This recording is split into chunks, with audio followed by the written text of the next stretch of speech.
cute. Hey guys, Ken296. You showing off for you guys? No, I'm making a video right now. Are you taking a video? Yeah, on YouTube. Cool.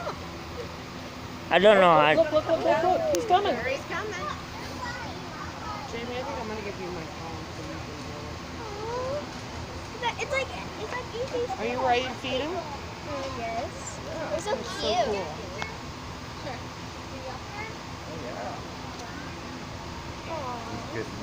Them like, yeah, them like, wet and stuff. He's liking that mist, huh? The other lemurs are hiding, and yeah. Focusing on them in general. So, a little bit overview. I don't know how much familiar you guys are with primates. Super familiar, kind of familiar. I'm not. Ready to survive, and they're just kind of doing whatever they need to, unfortunately. So, a lot of the work that we do in Madagascar is kind of working with the local populations. We've got 2 facilities. One is kind of a nature preserve, so it kind of tracks it there. So it's really easy to go over there and be like, this is what you need to do, this is why you need to do it. People are like, well, how am I supposed to feed my family? And so being able to have kind of a cooperative relationship is a lot more productive and kind of well received than if you just go in there and just kind of tell them how you need to do things. But this group right here we have, actually there's kind of conflict within the group, and a lot of times it's kind of low-level conflict where they're not really mad at each other, but it's just kind of like, hey, we're not quite getting along, or I don't agree, or whatnot. So rather than kind of risking injury with somebody getting bit or scratched, they do what are called stink fights, which is kind of really Just right. So males typically get along with each other pretty well because when there's not a female around, they're just like, okay. Despite having only half a tail, Melton gets along pretty well. He's pretty old, so he's not as spry as he used to be. Because females are actually different colors than males. So this is pretty uncommon for primates, and especially just mammals in general.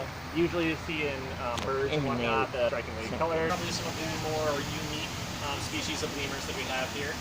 So most lemurs are bipedal, and they have a unique form of locomotion called clinging and leaping. And so where they live in Madagascar is primarily kind of tall, skinny trees, similar to these, but they actually will have thorns all over them. So they're basically kind of cactus trees. So they live in kind of a deserty, dry scrubland sort of area. So they're not really good on the ground.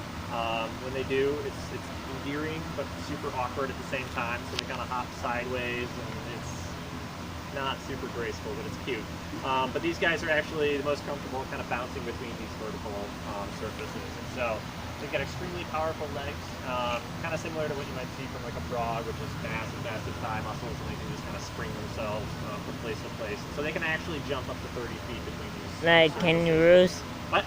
Like kangaroos? A little bit. So they can definitely jump a lot, but kind of a different mechanism, the way that they do it. So, but yeah, so these guys, super strong, 30 feet, but they can actually kind of get them to bounce down here because it's North America, and a lot of that has to do with kind of how difficult they are to take care of. And so basically about 25 years ago, people didn't really know possibly spider monkeys are kind of as big as they get. But yeah, so these guys found in rainforests of kind of northern South America.